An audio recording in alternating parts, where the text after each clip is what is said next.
দুনিয়া কেন্দ্রিক চিন্তা ভাবনা, দুনিয়া কেন্দ্রিক সব কার্যক্রম, যার কারণে কিছু বুঝতে পারে না যে ওলি আল্লাহ হাদি মুর্শিদ কি জিনিস। কিন্তু আল্লাহর খাস দয়া, আল্লাহর খাস রহমত, ওলি আল্লাহ হাদি মুর্শিদের কাছে আসলে কি পাওয়া যায় আমরা? আখেরাত, আখেরাত খাইরু ওয়া আবকা। আখেরাত যেটা প্রতিষ্ঠিত, যেটা চিরদিন প্রতিষ্ঠিত, সেই আখেরাতে দিকে উনি আমাদেরকে কোরআন এবং হাদিসের মাধ্যমে শিক্ষা দেন। তো আমরা সেই শিক্ষায় যেন শিক্ষিত হতে পারি, ওই শিক্ষায় শিক্ষিত হয়ে একজন আল্লাহকে হাজর নাজর বলে আল্লাহকে সাথে নিয়ে চলে গেছেন। উনি জানতেন, বুঝছেন যে জীবনের পরিসমাপ্তি আল্লাহকে মাহবুব হিসাবে নিয়ে আমরা যেতে পারি। হুজুরের কাছে খাস দোয়া চাই, আল্লাহর কাছে খাস রহমত কামনা করি। ওলি আল্লাহ এটাই হবে, এটা তো মোবাইলের মুসলমান হিসেবে পড়া যেতে পারি। এই দোয়া চাই। ওয়ালাইকুম আসসালাম।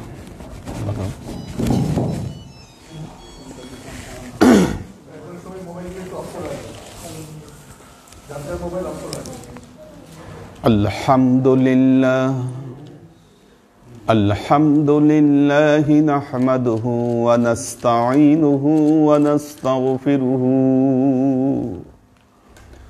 ওয়া নু'মিনু বিহি ওয়া নাতাওয়াক্কালু আলাইহি ওয়া নাউযু বিল্লাহি মিন শুরুরি আনফুসিনা ওয়া মিন সাইয়্যাতি আ'মালিনা من يهد الله فهو المهتدي ومن يضلل فلن تجد له وليا مرشدا فنشهد أن لا إله إلا الله وحده لا شريك له ونشهد أن سيدنا وسندنا ونبينا محمدا صلى الله عليه وسلم الذي أرسله الله بالحق بشيرا ونذيرا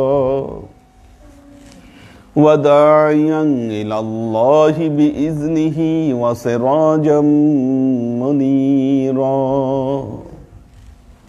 وقال الله تعالى في كلامه المجيد وفرقانه الحميد ما كان محمد أبا أحد من رجالكم ولكن رسول الله وخاتم النبيين وكان الله بكل شيء عليما إن الله وملائكته يصلون على النبي يا أيها الذين آمنوا صلوا عليه وسلموا تسليما صلى الله على محمد صلى الله عليه وسلم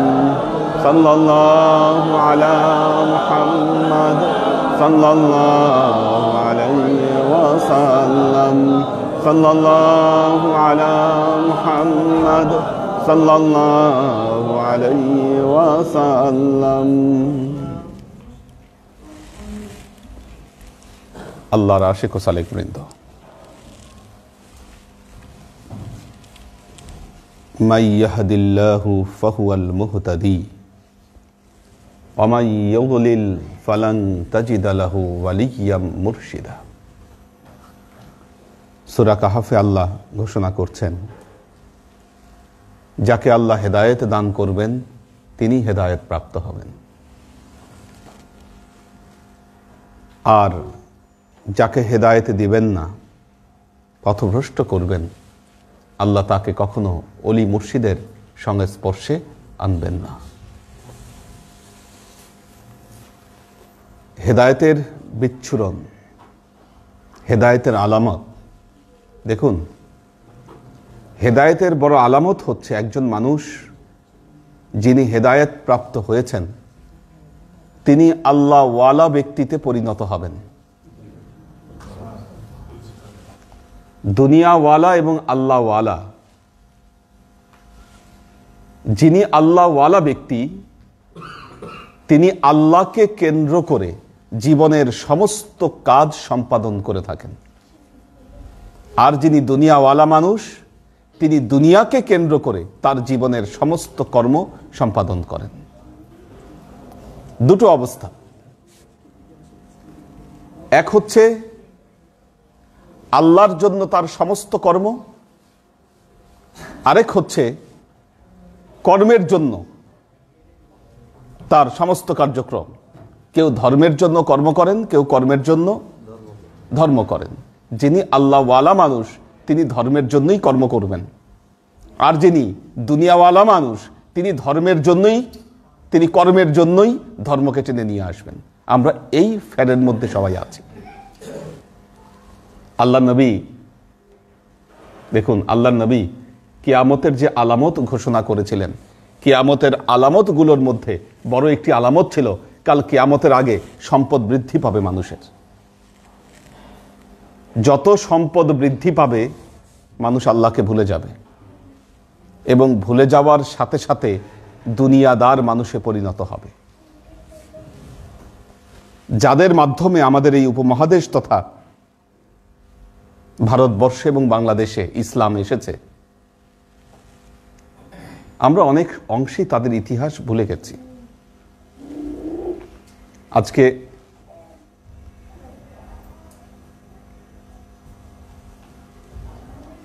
এই উপমহাদেশে, ভারতবর্ষে প্রথম মুসলমানেরা এসেছিলেন খলিফা ওমর রাদিয়াল্লাহু তাআলা আনহুর সময়। ইসলামের দ্বিতীয় খলিফা হযরত ওমর রাদিয়াল্লাহু তাআলা আনহু যখন খেলাফতের দায়িত্ব পালন করছেন, ওই সময় থেকে ভারতবর্ষের সাথে আরবের একটা ব্যবসায়িক সম্পর্ক তৈরি হয়। ব্যবসায়িক সম্পর্ক তৈরি হয়। তো যখন ব্যবসায়ীরা আসতেন, তখন এই ব্যবসায়ীদের সাথে আল্লাহর ওয়ালিরাও এই ভারতবর্ষে এসেছেন, এবং এসে দেখা গিয়েছে তাদেরকে এখানে রেখে ব্যবসায়ীরা চলে গেছে। তখন তারা এই অঞ্চলে দ্বীন প্রচার শুরু করেছে। বাংলাদেশে যে মাজারগুলো রয়েছে, সবচেয়ে প্রাচীন মাজারগুলোর মধ্যে একটি হচ্ছে নেত্রকোনার শাহ কমরউদ্দিন রুমি রহমতুল্লাহ আলাইহি। তিনি প্রায় 450 হিজরিতে এই বাংলাদেশে এসেছিলেন। 450 হিজরি মানে 1000 খ্রিস্টাব্দের ওইদিকে। কত আগে আপনি চিন্তা করে দেখেন। হযরত মাহি সাওয়ার রহমতুল্লাহ আলাইহি বগুড়ার যিনি আছেন, বগুড়ায় হযরত মাহি সাওয়ার ওই সময় তিনি এসেছেন। এইভাবে দেখা গিয়েছে যে এখানে মুসলিম শাসকরা আসার বহু আগে থেকেই আল্লাহর ওয়ালিরা এই বাংলাদেশে, ভারতবর্ষে তারা তাদের ইসলাম প্রচার করেছেন। তার পরবর্তীতে আপনারা জানেন সুলতান মাহমুদ গাজনভী 17 বার ভারত আক্রমণ করেছেন। তিনি মাহমুদ গাজনভী, আলপ্তগীন এবং সাবক্তগীনের পরে মাহমুদ গাজনভী ভারতবর্ষে 17 বার আক্রমণ করেছেন, কিন্তু তিনি ভারতবর্ষে তার শাসন প্রতিষ্ঠা করেন নাই। একটা জিনিস খেয়াল করে দেখেন, ওনারা যদি সাম্রাজ্যবাদী হতেন, আজকে ঐতিহাসিকরা বলছে তারা সাম্রাজ্যবাদী ছিল। তারা সাম্রাজ্য প্রতিষ্ঠার জন্য রাষ্ট্র দখল করেছে, রাষ্ট্রের হামলা করেছে, কিন্তু তারা তাদের শাসন এখানে প্রতিষ্ঠা করেন নাই। বরং এই জায়গায় এসে যুদ্ধ করেছেন, যুদ্ধ করে বের হয়ে গেছেন। কিন্তু যাওয়ার সময় যে কাজ করেছেন, মুসলিম কিছু সৈনিক, ধর্মপ্রচারক যারা রয়েছে, তাদেরকে এই অঞ্চলের মধ্যে রেখে তারা বের হয়ে গেছেন। ওনারা এই পুরো অঞ্চলে ইসলাম প্রচার করেছেন এবং এখানে ইসলামের সৌধ নির্মিত হয়েছে। মাহমুদ গাজনভীর পর শাহাবুদ্দিন মোহাম্মদ ঘুরি তিনি ক্ষমতায় আসেন। শাহাবুদ্দিন মোহাম্মদ ঘুরির সময়ে, দেখুন, শাহাবুদ্দিন মোহাম্মদ ঘুরির সময়ে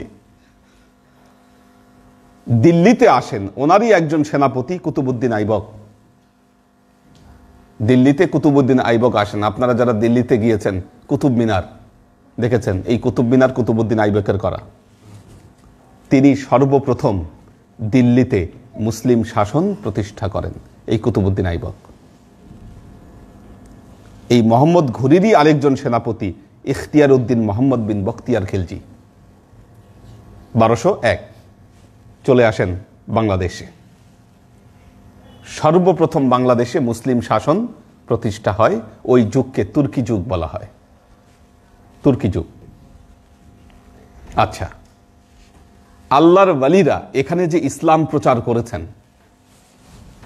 আল্লাহর ওয়ালিরা এখানে যে ইসলাম প্রচার করেছেন, এই ইসলামের একটি আলাদা ফ্লেভার ছিল। এত প্রেমময়, এত সুন্দর, এত উদার, এত মানবিক। এই অঞ্চলের মানুষ আল্লাহর ওয়ালিদেরকে দেখে দলে দলে তারা ইসলামের ভেতরে দাখিল হয়েছেন। কারণ শাহাবুদ্দিন মোহাম্মদ ঘুরির সময়ই ভারতবর্ষের আজমিরে আগমন করেন হজরত খাজা মঈনুদ্দিন চিশতি রহমতুল্লাহ আলাইহি। আজব ঘটনা হলো খাজা মঈনুদ্দিন চিশতি রহমতুল্লাহ আলাইহির হাতে এই ভারতবর্ষের প্রায় 90 লক্ষ বিধর্মী ইসলাম কবুল করেছেন। একটা জিনিস চিন্তা করে দেখেন, 90 লক্ষ বিধর্মী ইসলাম কবুল করেছে, এই কথাটা কিন্তু এত সহজ কথা নয়। কি কারিশমা ছিল তার মধ্যে, কি তিনি করেছেন, যেই কারিশমার কারণে এত মানুষ ইসলামের মধ্যে দাখিল হলেন, ইসলামকে কবুল করলেন। এটা কিন্তু আমাদের ভেবে দেখা দরকার। আজকে বাংলাদেশে সিজনে প্রতি রাতে 20,000 মাহফিল হয়। সিজনে প্রতি রাতে এখানে 20,000 মাহফিল হয় বাংলাদেশে। কিন্তু এই 20,000 মাহফিল হওয়ার পরে মানুষ কি ইসলামের দিকে দিনে দিনে দীক্ষিত হচ্ছে বেশি, না ইসলামের মধ্যে বিভেদ, নিজেদের মধ্যে দ্বন্দ্ব, সংঘাত, এগুলো আরো দিনে দিনে বৃদ্ধি পাচ্ছে? কারণ হচ্ছে আমরা ওই যে আল্লাহর ওয়ালিদের দেখানো সুন্দর এবং প্রেমময় ইসলাম, এখান থেকে আমরা অনেক দূরে সরে আসি। আপনারা যারা সোনারগাঁয়ে গিয়েছেন, সোনারগাঁ ঢাকার খুব অদূরেই সোনারগাঁ, এই সোনারগাঁয়ে তুর্কি যুগে ইসলামের একটি বড় প্রাণ কেন্দ্র এখানে গড়ে ওঠে। কাজী রকনউদ্দিন সামারকান্দি আল্লাহর একজন বড় ওলি ছিলেন। তিনি শরফুদ্দিন আবু তোয়ামা, ওনারা সেখানে বড় একটি মাদ্রাসা প্রতিষ্ঠা করেন। তার মাধ্যমে এই বাংলাদেশে ইসলামের অনেক খেদমত সূচিত হয়। মোট কথা হচ্ছে, আল্লাহর ওয়ালিরা এই উপমহাদেশে যদি ইসলাম না নিয়ে আসতো, আজকে এখানকার চেহারা অন্যরকম থাকত। আল্লাহর আশেক ও সালেক বৃন্দ, আজকে আমরা যার জন্য মিলাদ, এই মুহূর্তে আমরা যারা মিলাদ পড়তে যাচ্ছি, তিনি আমাদের তরিকার একজন সালেক ছিলেন, যিনি তার নিজের জীবনকে ধর্মের জন্য ব্যয় করে দিয়েছিলেন। ইসলামের জন্য তিনি উৎসর্গ করেছিলেন তার নিজের জীবনকে। দেখুন একটা জিনিস,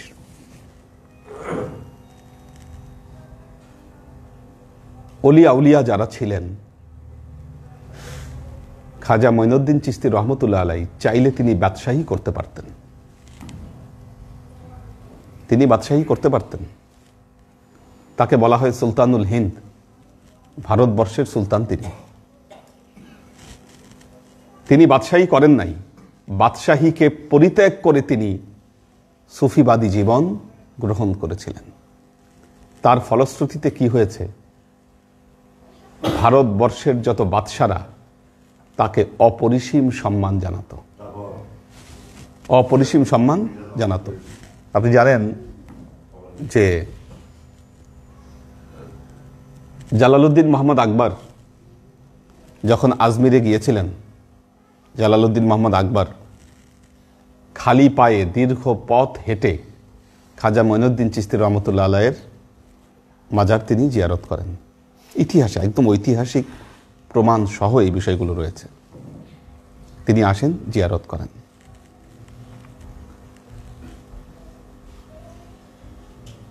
তো আপনি যত দুনিয়াদার হবেন, দুনিয়ার জন্য পাগল হবেন,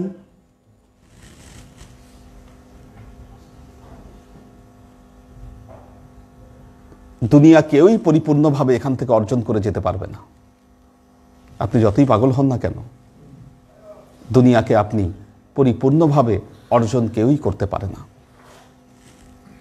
যারা আল্লাহর জন্য পাগল হয় তাদেরকে আল্লাহ দুনিয়া এবং আখিরাত উভয় জগতেই আল্লাহ তাদেরকে সম্মানিত করেন।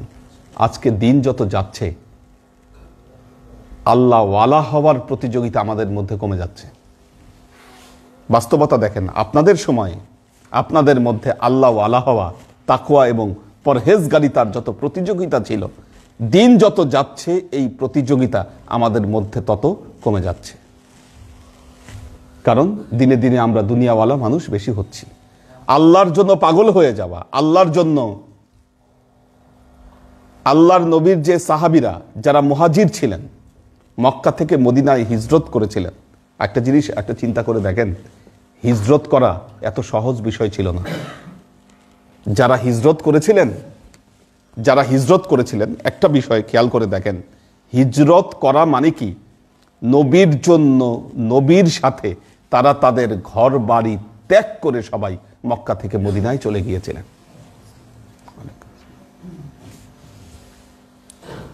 হযরত ওসমান রাদিয়াল্লাহু তাআলা আনহু, হযরত ওমর রাদিয়াল্লাহু তাআলা আনহু, আবু বকর রাদিয়াল্লাহু তাআলা আনহু মক্কায় তাদের প্রতিষ্ঠিত ঘরবাড়ি ছিল। হযরত ওসমান গনি ছিলেন, অত্যন্ত ধনী ব্যক্তি ছিলেন তিনি, ওনারা সবাই প্রভাবশালী ব্যক্তি ছিলেন এবং মক্কায় তাদের প্রতিষ্ঠিত ঘর ছিল সবার। এখনো আছে কিন্তু এই যে বড় বড় যে হোটেলগুলো, এই যে ওয়েস্টিন, হিলটন, তারপর হযরত ওমরের যে বাড়ি, ওখানেও এখন একটা 5 স্টার হোটেল হচ্ছে ওই জায়গায়। ওই যে জায়গায় বড় বড় 5 স্টার হোটেল হচ্ছে সব এই বড় বড় সাহাবীদের বাসা ছিল একেবারে বাইতুল্লাহর সাথে।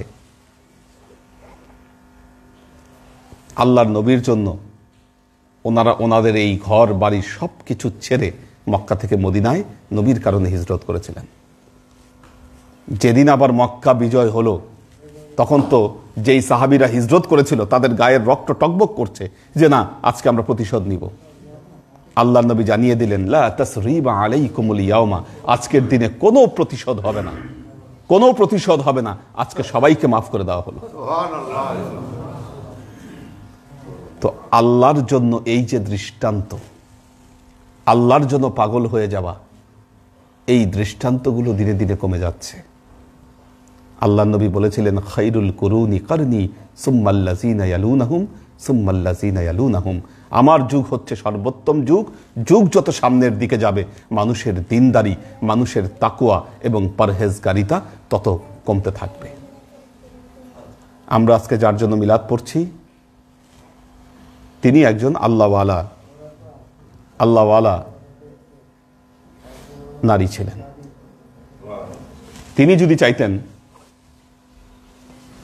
তিনি চাইলে দুনিয়াবি অনেক কিছু করতে পারতেন। আমরা সাক্ষী দিচ্ছি আল্লাহর জন্য তিনি সবকিছুকে পরিত্যাগ করেছিলেন। ওনাদের ভাই বোন ওনাকে যত কাছ থেকে দেখেছে, আমরা ওনাকে তার চেয়ে বেশি কাছে থেকে দেখেছি। ওনার ভাই আছে, আশরাফুল ভাই এখানে আছে, ওনার ভাই বোনরা ওনাকে যত কাছ থেকে দেখেছে, আমরা তাকে তার চাইতে বেশি কাছ থেকে ওনাকে দেখেছি। ওনার কিছু কোয়ালিটি বলি, মানুষ হিসাবে তিনি 100% সৎ ছিলেন। এটা হয়তো ওনার সাথে যারা, ওনার লেনদেন যাদের সাথে আছে তারা জানেন। কখনো জীবনে 10টা টাকাও যদি কোনো কারণে, যদি 10টা টাকাও যদি কোনো কাজে বেঁচে যেত, কি উনি সেই 10টা টাকার হিসাব দিতেন। অর্থাৎ কখনো তিনি অসৎ, দেখুন সততা মানুষের এমন একটা গুণ, যেই গুণটা হারিয়ে যাচ্ছে দিনে দিনে। এটা কিন্তু মারাত্মক গুণ একটা। সততা এত সহজ বিষয় নয়। বড় বড় দেখবেন, বড় বড় গভর্নমেন্টের বড় বড় চেয়ার যারা হোল্ড করছে, সেইখানে বহু মানুষ দেখেছে বিন্দু মাত্র সততা নেই তাদের মধ্যে। সততা এত সহজ জিনিস মনে করেন না। তো যিনি চলে গেছেন, আমি সাক্ষ্য দিচ্ছি তিনি সৎ ছিলেন, কাছ থেকে দেখেছি আমি। দিনদারি, পর্দাশীলতা, কি কোনো কিছুরই তার অভাব ছিল না। এগুলো সবকিছুই তিনি জীবনে পালন করেছেন। শরীয়ত, পরিপূর্ণভাবে শরীয়তে তিনি পায়বন ছিলেন। আর সবচাইতে বড় যে গুণাবলী, তিনি আল্লাহর জন্য তার নিজের জীবনকে উৎসর্গ করেছেন। হয়তো আল্লাহ তারই পুরস্কার হিসাবে মসজিদের পাশে তাকে জায়গা দিয়েছেন। এটা কিন্তু হঠাৎ করেই বিষয়টা হয়েছে, ডিসিশনটা হঠাৎ করেই হয়েছে। তো আল্লাহর আশিক ও সালেক বৃন্দ, দেখুন আমাদের জীবন, ইহকালীন জীবনের পরিসমাপ্তি এটা তো আল্লাহর পরীক্ষা। এই যে মোহ, আমরা মোহটাকে কয়জন ভুলতে পারি? আমাদের জীবনের এক ধারার চাইতে দেখবেন অপর ধারা কিন্তু বেশি দীর্ঘায়িত। ইহকালীন জীবন আমাদের 100 বছরের বেশি, আমাদের মধ্যে কয়জন বাঁচে বলেন? 100 বছরের বেশি কয়জন বাঁচে? আজকে উনি কবরে চলে গেছেন, কাল কিয়ামতের আগ পর্যন্ত কবরের মধ্যে তিনি থাকবেন। কি এটা বিশ্বাস করেন? তো বিশ্বাস না করলে আপনার ঈমান থাকবে না। আমরা সবাই বিশ্বাস করি। আমি এমন কবর জিয়ারত করেছি খ্রিস্টপূর্ব 3000 বছর আগের কবর। খ্রিস্টপূর্ব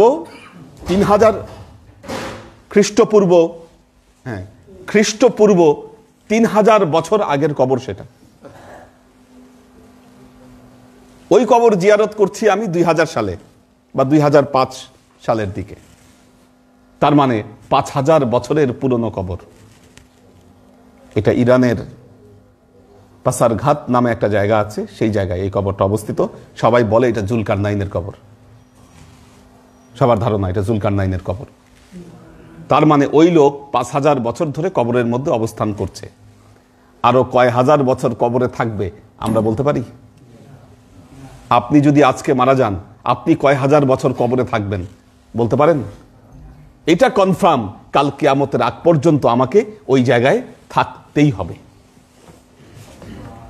কার এই সাহস আছে বলবেন না আমি মরবো না, আমি কবরে যাব না?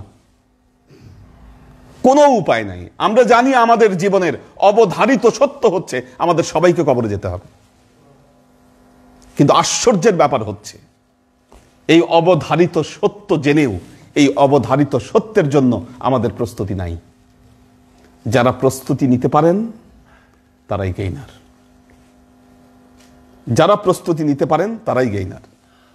আমাদের আলোপা কনফার্ম ছিলেন উনি মারা যাচ্ছেন, বাঁচবেন না, এটা উনি জানতেন, বলতেনও প্রায় কথায় কথায় বিভিন্ন বিষয়ে, যে না এটা দেখতে পারি কি না পারি।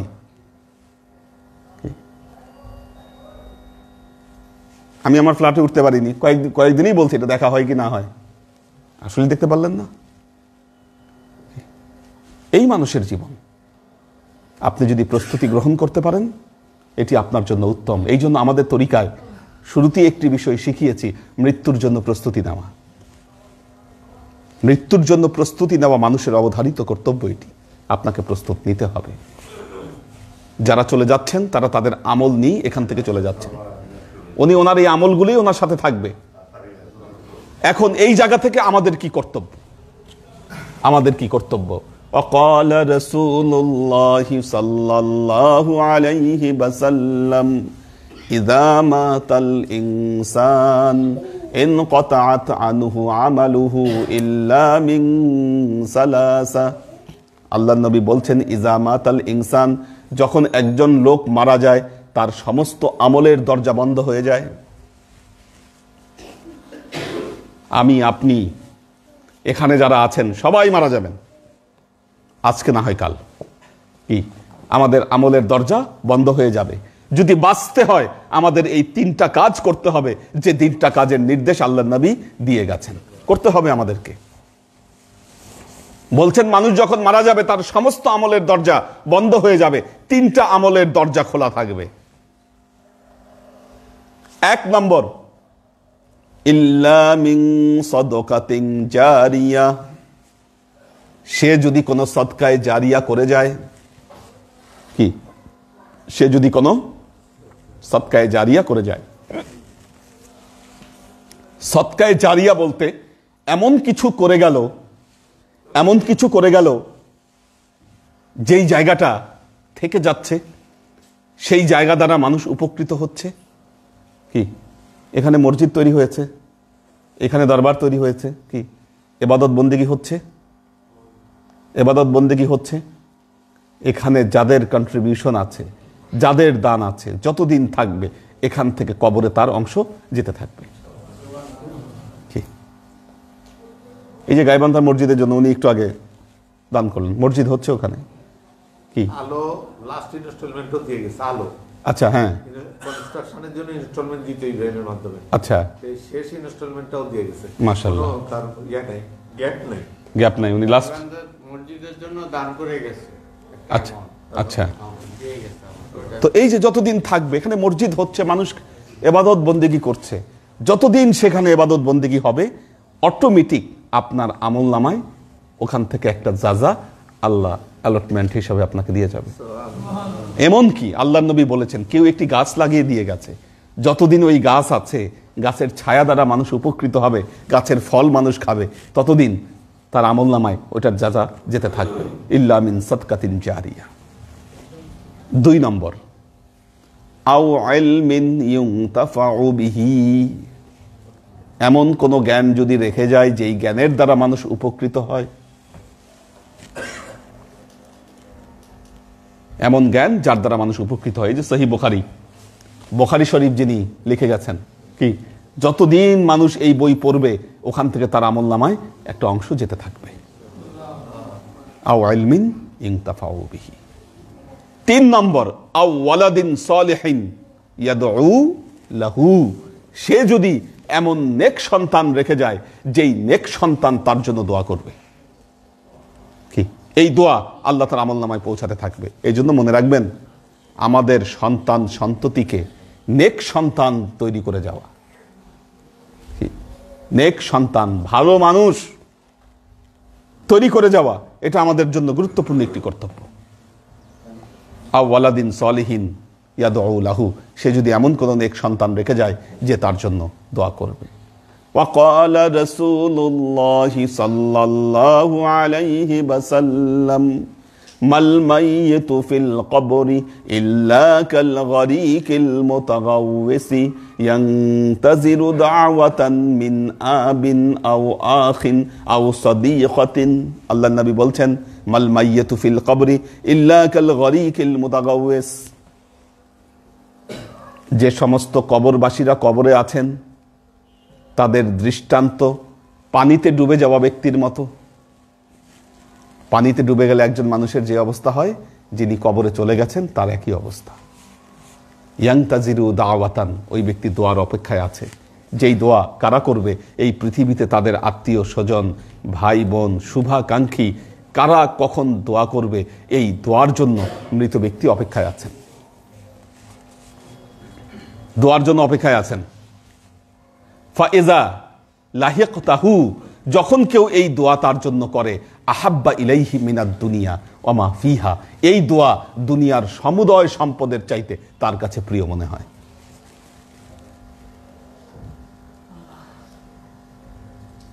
কাজী মৃত ব্যক্তিদের জন্য দোয়া করা এটা আমাদের জন্য কর্তব্য। বর্তমান সময়ে কিছু কিছু আলেম বলেন, একটা নতুন প্রচারণা, প্রোপাগান্ডা আমাদের মধ্যে, তারা বলেন, আরে মৃত ব্যক্তিদের জন্য এই দোয়া টোয়া করলে, কি এগুলা করলে কবরে নাকি তার কিছু যায় না। উনি এমনভাবে কথাটা বলতেছেন যেন উনি মরে কবরে গিয়ে দেখছেন যে এখান থেকে দোয়া করলে কেউ কবরে কিচ্ছু যায় না বলে। এগুলো ভুল ধারণা থেকে আমাদের বের হয়ে আসা উচিত। আও ওয়ালাদিন সালিহিন ইয়াদউ লাহু, আল্লাহর আশিক ও সালেক বৃন্দ যিনি চলে গেছেন, আমাদের কর্তব্য তাদের জন্য দোয়া করা। আজকে আল্লাহ আপার জন্য আমরা এই দোয়ার মাহফিলে শামিল হয়েছি। দুপুরে উনি ওনার আব্বার জন্য ওমর শরীফ, হ্যাঁ, ওনার আব্বাও দরবারের অনেক গুরুত্বপূর্ণ একজন ভক্ত ছিলেন, এবং প্রথম দিকে মনে হয় আব্বাকে যারা ওই যে হল থেকে যারা নিয়ে আসছিল তাদের মধ্যে মনে হয় একজন ছিল। হ্যাঁ, আচ্ছা আচ্ছা, গোপীবাগে মনে হয় ওনাদের বাসায় প্রথম আব্বা গিয়েছিলেন, প্রথম শুরু করেন। হ্যাঁ, বর্তমান যেটা জহুরুল হক হল, তখন ছিল ইকবাল হল, 111 নম্বর রুমে। পাশে 110-এ ছিল তোফায়েল আহমেদ। হ্যাঁ, তোফায়েল আহমেদ ছিল পাশে 110-এ। হ্যাঁ, এখনো আছে, 111 নম্বর রুমে এখনো আছে। তো সেখানে ছিলেন, ওখান থেকে ওনারা আব্বাকে উদ্ধার করে নিয়ে যান এবং গোপীবাগে স্টার্ট হয়। কত সালে সেটা? 1972 সালে। তো অনেক আগের ইতিহাস, 72-এর আগে, 71-এর যুদ্ধের সময় ঘটনা এটা। তো আমরা দোয়া করব যেন আল্লাহ সবাইকে বেহেশত নসিব করুন। সবাই সূরা ফাতিহা 7 বার, সূরা ইখলাস 9 বার, দরুদ শরীফ 11 বার।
আলাপার পরিবার পরিজনের জন্য দোয়া করবেন, কারণ ফ্যামিলির মুরব্বী মারা গেলে বিপদ আপদ আসে, এটাই নিয়ম। আল্লাহ যেন সমস্ত বিপদ আপদ কাটিয়ে দেয়, বিপদ আপদ থেকে যেন আল্লাহ। দেখি কোনো কোশ্চেন আছে কিনা।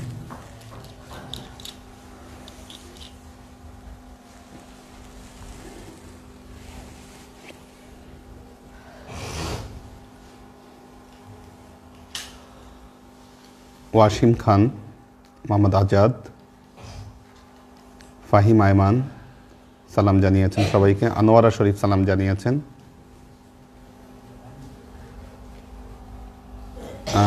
ওয়াসিম খান ইতালি থেকে সবাইকে সালাম জানিয়েছেন, দোয়া চেয়েছেন।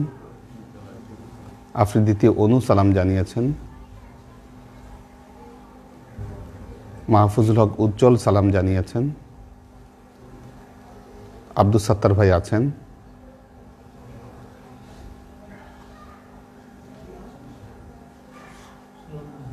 মোহাম্মদ আজাদ সালাম জানিয়েছেন।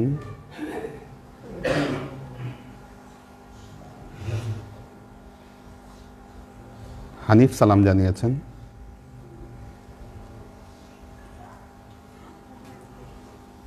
আমরিন শরীফ সবাইকে সালাম জানিয়েছেন। পর্ণা বিনতে কাদির সালাম জানিয়েছেন। নাজিমুদ্দিন ভাইয়ের ফ্যামিলি আছেন। লুনা তাবাসসুম লুবনা সালাম জানিয়েছেন। মাসুদ কবির, আসসালামু আলাইকুম হুজুর, আমি আমার পরম শ্রদ্ধেয় হুজুর কেবলা জান, পীর মা, পীর ভাই, পীর বোনদের সালাম জানাই এবং খাস দোয়া চাই। ও আমাদের কনিষ্ঠ কবি ওই মাসুদ কবির, ওর বিসিএস রিটার্নে হয়ে গেছে, দোয়া চেয়েছে সবাইকে। লুনা তাবাসসুম লুবনা। তাহমিনা আক্তার শিল্পী, আসসালামু আলাইকুম হুজুর, আমি আপনাদের শফি ভাইয়ের ছোট মেয়ে। হুজুর আমার আব্বু আম্মুর জন্য একটু দোয়া করবেন, আল্লাহ যেন ওনাদেরকে সুস্থ রাখেন। আমাদের শফিক ভাইয়ের, হ্যাঁ, ছোট মেয়ে শিল্পী। আছে, উনিও আছে। হ্যাঁ, দোয়া চেয়েছে সবার কাছে। মোহাম্মদ আজাদ সবাইকে সালাম দিয়েছেন, দোয়া চেয়েছেন। মোহাম্মদী তায়েবা আছেন। নুরুন নাহার, আসসালামু আলাইকুম হুজুর, দরবারে সবার প্রতি সালাম রইল, দোয়া করবেন আমাদের জন্য। মোহাম্মদ আলাউদ্দিন মিয়া আছেন, শোয়েব খান আছেন। দেখ, আল্লাহ সবাইকে ভালো রাখুন, সুস্থ রাখুন, এই দোয়া করি সবার জন্য। আসুন আমরা রাসূলে পাক সাল্লাল্লাহু আলাইহি ওয়াসাল্লামের শানে দরুদ ও সালাম প্রেরণের মাধ্যমে আমাদের হৃদয়ের আরজিগুলোকে আল্লাহর দরবারে পেশ করি। ওয়া আশরাকাল বাদরু আলাইনা ওয়াক্তাফাত মিনহুল বুদুর মিসলা হুসনিক মা রাআইনা খাত্তু ইয়া ওয়াজহাস সুরুর সাল্লাল্লাহু আলা মুহাম্মদ সাল্লাল্লাহু আলাইহি ওয়াসাল্লাম সাল্লাল্লাহু আলা মুহাম্মদ সাল্লাল্লাহু আলাইহি ওয়াসাল্লাম সাল্লাল্লাহু আলা মুহাম্মদ সাল্লাল্লাহু আলাইহি ওয়াসাল্লাম। ইয়া হাবিবি ইয়া মুহাম্মদ ইয়া আরুসাল খাফিকাইন ইয়া মুআইয়াদ ইয়া মুমাজ্জাদ ইয়া ইমামাল কিবলাতাইন সাল্লাল্লাহু আলা মুহাম্মদ সাল্লাল্লাহু আলাইহি ওয়াসাল্লাম সাল্লাল্লাহু আলা মুহাম্মদ সাল্লাল্লাহু আলাইহি ওয়াসাল্লাম সাল্লাল্লাহু আলা মুহাম্মদ সাল্লাল্লাহু আলাইহি ওয়াসাল্লাম। মা রাআইনা ঈসা হান্নাত বিসসুরি ইল্লা ইলাইক ওয়াল গমামা হালাকা যাল্লাত ওয়াল মালা সাল্লু আলাইহি সাল্লাল্লাহু আলা মুহাম্মদ সাল্লাল্লাহু আলাইহি ওয়াসাল্লাম সাল্লাল্লাহু আলা মুহাম্মদ সাল্লাল্লাহু আলাইহি ওয়াসাল্লাম সাল্লাল্লাহু আলা মুহাম্মদ সাল্লাল্লাহু আলাইহি ওয়াসাল্লাম।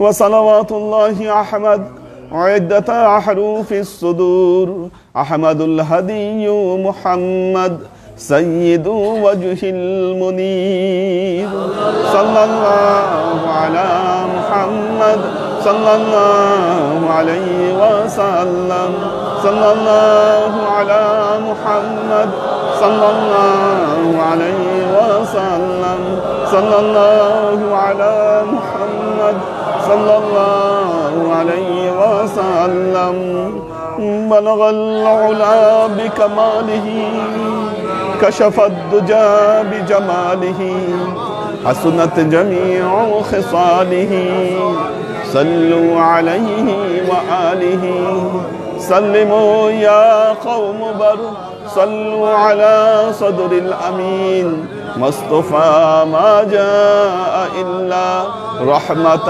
للعالمين اللهم آمين اللهم صل على محمد وعلى آل محمد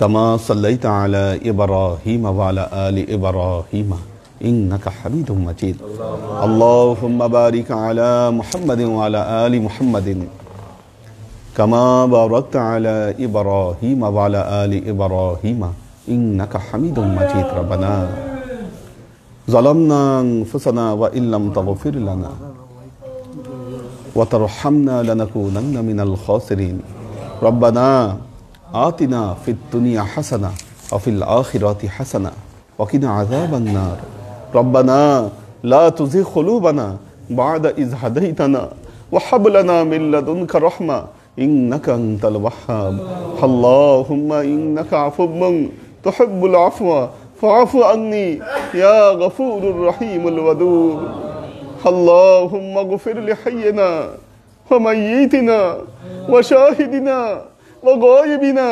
وصغيرنا وكبيرنا وذكرنا وأنثانا اللهم من أحييته منا فأحيه على الإسلام ومن توفيته منا فتوفه على الإيمان برحمتك يا أرحم الراحمين اللهم اغفر لهم وارحمهم مغفرة ظاهرة وباطنة وآقنهم من عذاب القبر وعذاب البعث وعذاب الحشر وعذاب الحساب وعذاب البلسرات وعذاب النار اللهم افتح قبرهم إلى باب الجنة وارفشهم من فراش الجنة والبسهم من لباس الجنة رب ارحمهما كما ربياني صغيرا رب ارحمهما كما ربياني صغيرا رب ارحمهما كما ربياني صغيرا يا الله ইয়া রহমান ইয়া মালিক আল্লাহ, আমরা এতক্ষণ তোমার দরবারে যে সমস্ত আমলকে উপস্থাপন করলাম ত্রুটিমুক্তভাবে, এই আমলগুলোকে তুমি আমাদের তরফ থেকে কবুল করে নাও।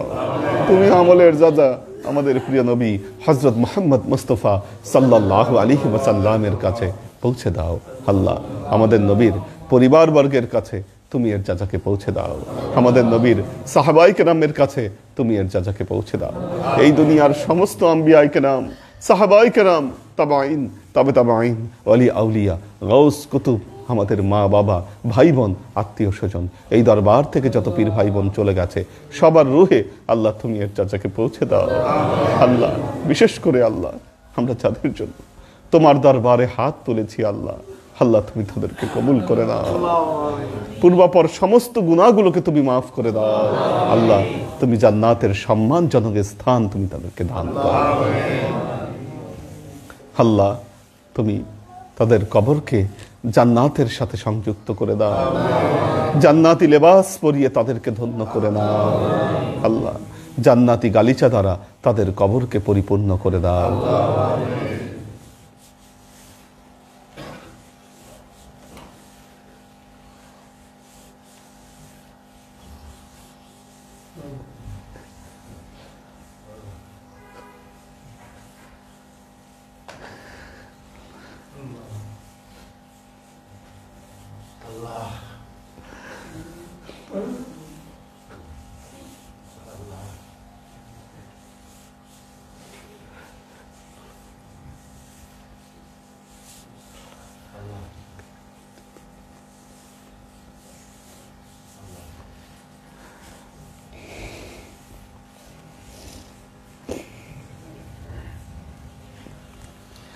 करीमा बेबगशा बरहालमा के हस्तम असीरे कमंद हवा नदारिम गैर तू फरियाद रास तो ई आसियन रा खता बख्शवाबास ए खुदा वो पाक भी अम्बाज़ यार दस्तगीरो जुर्म मारा दरगुजर गर खता गुफ्तीम इस्लाहश्त कुन मुस्लिह तू ए सुल्तान सुखन سبحان ربك رب العزة عما يصفون سلام على المرسلين الحمد لله رب العالمين واجعل آخر كلمتنا عند الموت لا إله إلا الله محمد رسول الله صلى الله عليه وسلم.